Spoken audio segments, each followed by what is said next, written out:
The most important thing in an Etsy listing is the design. And with the recent Etsy changes, that puts my whole previous strategy with doing your text tier listings into question. So in this video, I'll go over the other way that I've been able to create best-selling designs. Let's get into it. So the first thing is design research. I based all of my decisions off of data. That's how I go about things. So the first thing to do is to follow my niche research video, which I'll link up here. But basically, we need a couple of shops, 5 to 10 shops at minimum. We need their backend data through Everbee. And then we can put all of their backend data in one and the same Google Sheets list, which I've already done here. You can follow those exact steps in the previous video, but I prepared here a master list of 3 shops that I would want to be like. What we then want to do is that we don't want to take every single listing here and just go through each and every one of them. That doesn't really make sense in my opinion, because all designs doesn't actually work in every niche. So what we gotta do is get a broad sense here of what actually sells well on Etsy. So I picked out a couple here of the top ones, and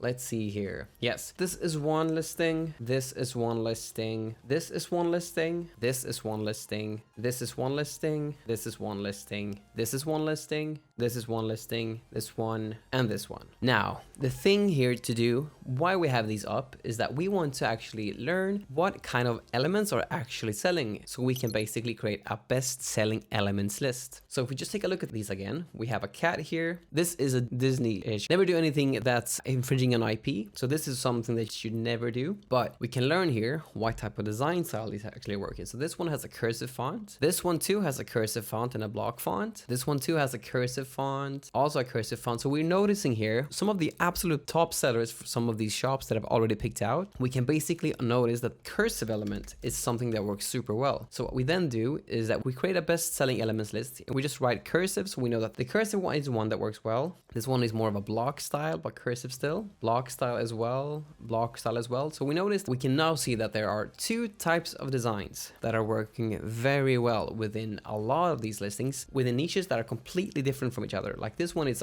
you never should do Disney stuff, so never do that. But within this niche, a cursive font works very well. That's also kind of bold. This one, a bold and a cursive font, works very well. This is just cursive. This is all cursive with some elements. This is cursive too with some small bold stuff. And this one is just bold with some elements. This one is just bold with basically some cursive. So cursive and bold work super well together is something that we've seen. So what we need to get from here is to find several elements that we can then combine into something new. We can see that the bold stuff and the cursive stuff has already been combined. So that's not something that we want to do. So let's just continue here. Like in this case, I don't really feel I have enough data to actually know and get like a definite best-selling elements list. So what I then do, let's go to this one, like the Christian niche stuff. First of all, we basically just want to have a brief overview of what's actually doing well. So let's take this niche. I have to filter this ship to Sweden and then star seller and physical items. And then you swap out star for best to only get the best sellers for a given niche. So these are all just best sellers within the Christian niche. So we have the college font here, cursive,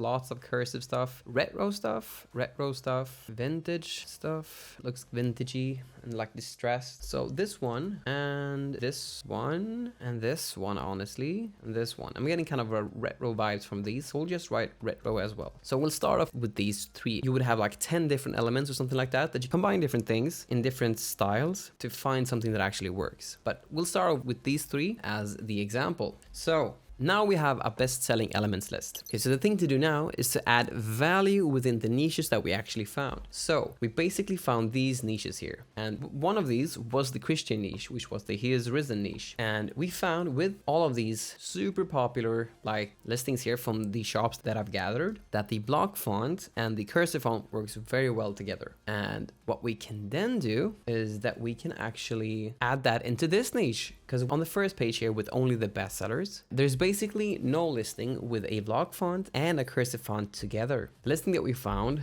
that worked really well was called He is Risen. So the first thing that we got to do before we do any type of design to not waste any time is to go and trademark search. I use Flying Research for this. I have a link in the description. It doesn't cost anything. You can just sign up for free and then use the same trademark check that I do. But it's the easy way to check for trademarks in my opinion. We'll just search for He is Risen, and there is a pending one and since 2022. So this one is dead. There's no trademark for this. So we can basically make a design that says he is risen without any type of issues. And within this niche, there is lots of things that we can take inspiration from. What I want to do is like put up 3 to 5 different types of designs and design styles to see which one works. So let's see here. There's also no listing within these bestsellers that just says he is risen. So what I would do now is that I want to put the bold and the cursive font together. We found that these were selling very well here. So I want to make my own versions of this type of design with a block font, like a bold font and a cursive font. So the first thing that I gotta do is head to Create Fabrica and I'll just search for bold font.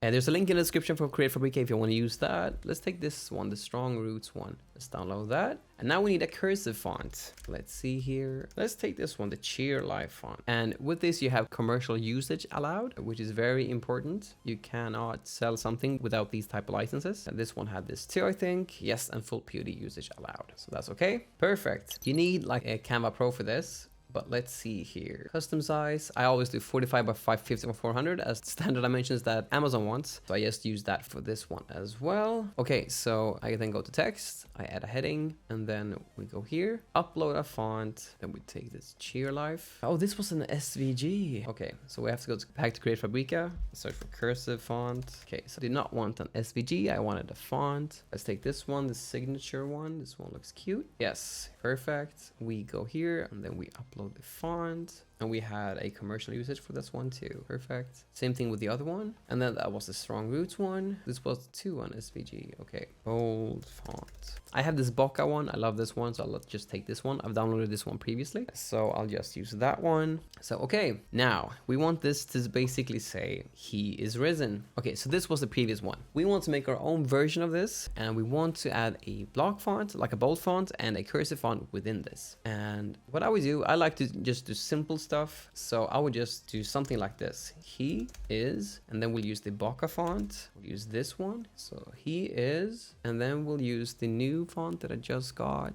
That one was called Signature. Okay, he is, and then in all small letters, he is risen. The rise. What is this? This is really weird. This has never happened to me. He is the rise. Okay, I'll just use another font, I think. Okay, sorry, this page has to be in Swedish. Otherwise, it translates risen to the rise, which is kind of weird. But okay, so I would basically do something like this for the first type of design. So something like this, and there's a lot of like fun stuff within this niche that I saw. So let's see here, I have to filter this again. So this will be one type of design that I would make. You can also use, let's see if this one is trademarked, like praise the Lord. This is a really common term, so I don't think it can be. Now, let's see, praise the Lord gracious. Okay, so this one has been applied for, but it's also been marked with an initial refusal. So this one is probably not going to go through. So, and these processes when people are actually applying for trademarks are super long. So you could also make something like this. So I would still like put stuff up. So this would be the first design. Then I would also make something like this for this specific niche. Something like this, and add this to the specific niche. Now, I also want to make variations of this. This one I think looked a little better than the previous one, just personally. So I also want to have a retro font and make that as well, and make a version with that basically. So let's search for retro font. Let's sort these by fonts, and I have the Augusta. I like that one, so let's make one with that. And let's go to this one, and then the Augusta. Okay, so this one doesn't really work. So okay, let's maybe do it like this. Something like that maybe work. Maybe even swap out this one. Let's do it like this. Praise with a big P, so capital P. Praise the Lord. So yeah, the most important thing here is to find a design style that actually works. So we have this one previously that I showed you. So this one, and we have this one. Let's say that this one works super well within the Christian niche. What we then want to do is basically, we want to make sure that we keep this type of design style. If this is the one that really does well, and what I mean by does well, like in the beginning, none of us have any sales, and it's really hard to get sales in the beginning. So if this one sells 3 or more times, like if you have like 5 to 10 sales or no sales, that's what I would regard as a bestseller, as it's really hard to get sales in the beginning. So if this one is selling like 3 times over this type of design style, I would then basically take that and scale it out within every sub niche within the Christian niche. So I would basically just take this type of design style and then just go broader here and then just search for Christian shirt. All filters, star seller, physical items, United States, perfect. Swap out star for best. So I only see the best sellers within the niche. And then I would just add this type of design style like other sub niches within the Christian niche. So this one is like the Jesus niche, I think. I could make it say make heaven crowded, as long as make heaven crowded is not trademarked. Let's see here. Like this is generally how I work. It's super simple. It's just a lot of the same stuff. So let's see here. This one is dead. So you can make something called say make heaven crowded. So if this specific design works and we've sold 3 like listings that says praise the Lord with the retro font and the cursive font here, I would then make it to say like this, make heaven crowded. The key thing is to basically find a type of design style like this one and then just scaling it out, because you can just swap out the words here like this one and this one. You just swap out the words, insert that on top of a mockup, put that up on the niche. It's just the whole game, especially in the beginning honestly, but overall it's just finding a design style that really works and then scaling that out to different niches. Once you scale it out, then you can follow other things that I've talked about with like pricing strategies, with optimizing the listing, like doing free shipping versus paid shipping, like all these